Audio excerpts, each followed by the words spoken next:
सप्तश्लोकी दुर्गा का परिचय। सप्तश्लोकी दुर्गा 7 श्लोकों में वर्णित एक अत्यंत लाभकारी स्तोत्र है। इसे अम्बा स्तुति के नाम से भी जाना जाता है। जब भगवान शिव ने भगवती से कलयुग में सभी सिद्धियों को प्राप्त करने वाले उपाय के विषय में पूछा, तब देवी ने इस अत्यंत प्रभावशाली अम्बा स्तुति का वर्णन किया।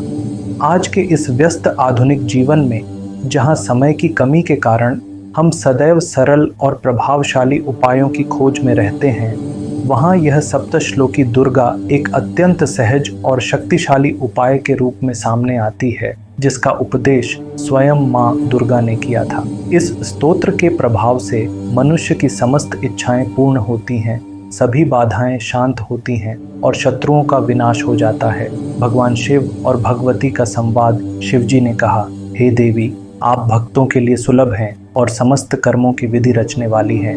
यदि कलयुग में इच्छाओं की सिद्धि हेतु कोई उपाय है तो कृपया उसे अपनी वाणी से स्पष्ट रूप से बताइए।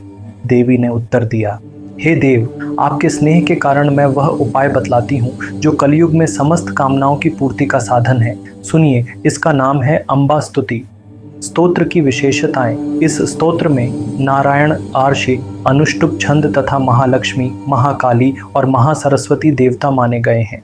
यह स्तोत्र विशेष रूप से माँ दुर्गा को प्रसन्न करने हेतु सप्तश्लोकी दुर्गा पाठ के रूप में विनियोजित किया जाता है। माँ महामाया भगवती अपने अद्वितीय प्रभाव से ज्ञानी जनों के चित्त को भी आकर्षित कर उन्हें मोह में डाल देती है।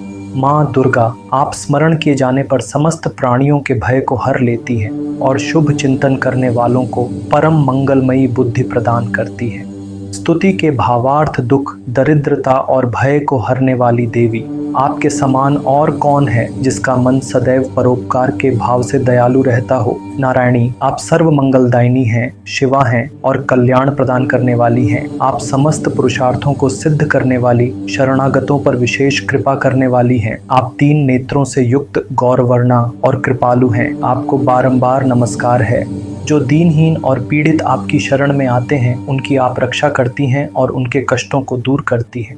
नारायणी देवी, आपको बारंबार वंदन है। आप सर्वस्वरूपा, सर्वेश्वरी और समस्त शक्तियों से युक्त दिव्य रूपा देवी दुर्गा हैं। हम सब भयों से मुक्त होने हेतु आपकी शरण में हैं। कृपया हमारी रक्षा करें। देवी, जब आप प्रसन्न होती हैं तो समस्त रोग नष्ट हो जाते हैं और जब आप अप्रसन्न होती हैं तो मनोवांछित कामनाएं भी नष्ट हो जाती हैं। जो आपकी शरण में आ चुके होते हैं, उनके जीवन में विपत्तियां नहीं आती, बल्कि वे स्वयं दूसरों को भी शरण देने में सक्षम हो जाते हैं। सर्वेश्वरी, आप तीनों लोकों की समस्त बाधाओं को शांत करें और हमारे शत्रुओं का सर्वदा नाश करती रहें।